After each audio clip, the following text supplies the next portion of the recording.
నేను దగ్గర 30 సార్లు వచ్చే 31సారి ఈ ప్రాజెక్ట్ కి.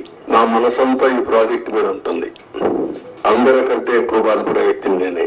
నా కష్టాన్ని బూడిదలో పోసిన పన్నీరుగా చేశారు.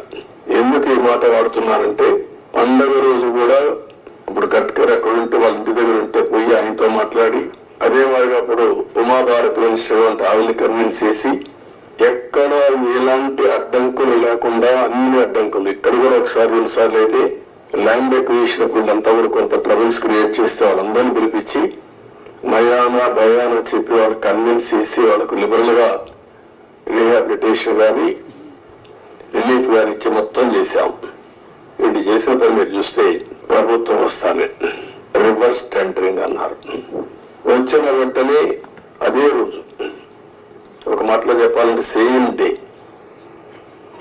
ఏజెన్సీని మార్చేస్తామని చెప్పి స్టేట్మెంట్ ఇచ్చారు. 4-5 రోజుల్లో ఇక్కడి నుంచి ఏజెన్సీని వైండప్ చేసి బయట పంపించారు.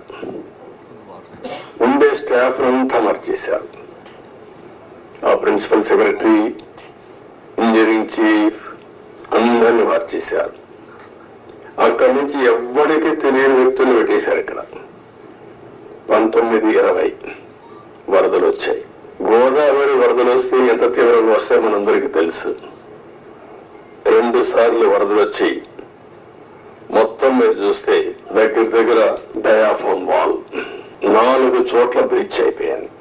35% డ్యామేజ్ అయింది.